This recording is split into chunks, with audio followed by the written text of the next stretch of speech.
ओम साईं राम। नमस्कार दोस्तों, हम आज आपके लिए फिर से लेकर आए हैं शिरडी वाले साईं बाबा का गुरुवार का चमत्कारी व्रत एवं पूजा विधि उद्यापन सहित। तो भक्तों, वीडियो में आगे बढ़ने से पहले जिन्होंने अभी तक हमारे चैनल SI भक्ति अड्डा को सब्सक्राइब नहीं किया है वो जल्द से जल्द सब्सक्राइब करें और बेल आइकन को भी प्रेस करें ताकि आपको मेरे वीडियो का नोटिफिकेशन मिल सके। तो अब ज़्यादा टाइम वेस्ट ना करते हुए अब हम आगे की ओर बढ़ते हैं। सबसे पहले सुनते हैं हम साईं बाबा के व्रत रखने के सरल नियम। यह व्रत सभी स्त्री पुरुष यहाँ तक कि बच्चे भी रख सकते हैं। यह व्रत को शुरू करते समय 5, 7, 9, 11 अथवा 21 गुरुवार की मन्नत रखनी चाहिए। स्मरण रखें कि व्रत के दौरान भूखे ना रहें, फलाहार करके व्रत करें। भोजन मीठा नमकीन कैसा भी हो सकता है, प्याज आदि के इस्तेमाल पर कोई रोक नहीं है। यह व्रत किसी भी गुरुवार को बाबा की प्रतिमा या चित्र के समय धूप अगरबत्ती कर शुरू किया जा सकता है।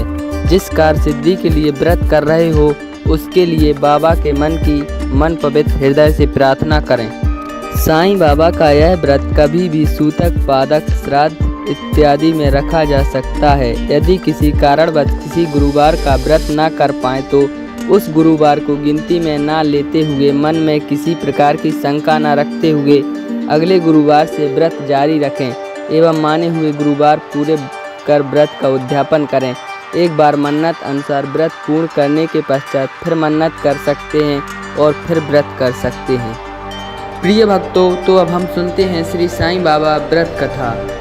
बात बहुत पुरानी है। एक छोटे से गांव में एक गरीब परिवार रहता था। घर के मुखिया श्यामलाल थे, उनकी पत्नी जानकी देवी थी। उनकी एक पुत्री थी, उसका नाम गायत्री था। गायत्री कम पढ़ी लिखी व धार्मिक प्रवृत्ति की थी। गायत्री बड़ी हुई तो उसके माता पिता को उसकी शादी की चिंता सताने लगी, परंतु घर की आर्थिक स्थिति बहुत खराब थी। गायत्री का रिश्ता बड़े घर में हो पाना मुश्किल था, इसलिए उसके माता पिता ने निर्धन परिवार के लड़के से गायत्री का रिश्ता तय कर दिया। गायत्री पढ़ी लिखी नहीं थी, इसलिए कुछ कहे बिना उसने अपने माता पिता की बात मान ली।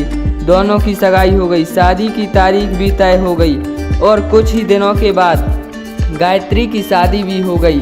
गायत्री का पति बेरोजगार था। शादी के कुछ ही दिनों के बाद गायत्री को पता चला कि उसके पति को भयंकर बीमारी है। गायत्री ने हिम्मत नहीं हारी, उसने हर संभव प्रयास किया, लेकिन उसके पति की तबीयत प्रतिदिन बिगड़ती ही चली गई। गायत्री साईं बाबा पर बहुत आस्था रखती थी।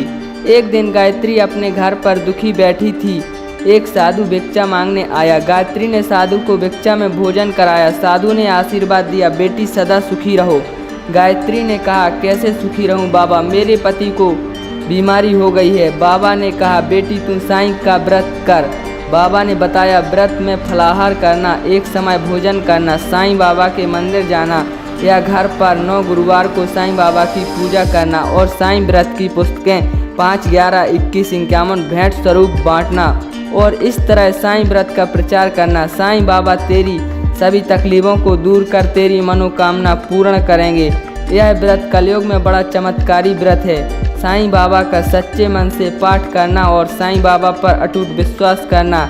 देर से ही देर सही पर तेरी मनोकामना जरूर पूरी होगी। गायत्री ने 9 गुरुवार का व्रत प्रारंभ किया और उसके पति की तबीयत ठीक होने लगी। कुछ ही दिनों में गायत्री का पति पूर्ण रूप से ठीक हो गया और उसने अपना व्यवसाय प्रारंभ किया। गायत्री ने विधि पूर्वक उद्यापन किया और गरीबों को भोजन करा। साईं व्रत की 11 पुस्तकें भेंट कर स्वरूप बांटी। कुछ ही दिनों में उनका व्यवसाय बढ़ गया। इस तरह साईं व्रत ने उनकी तकलीफों को दूर कर दिया है।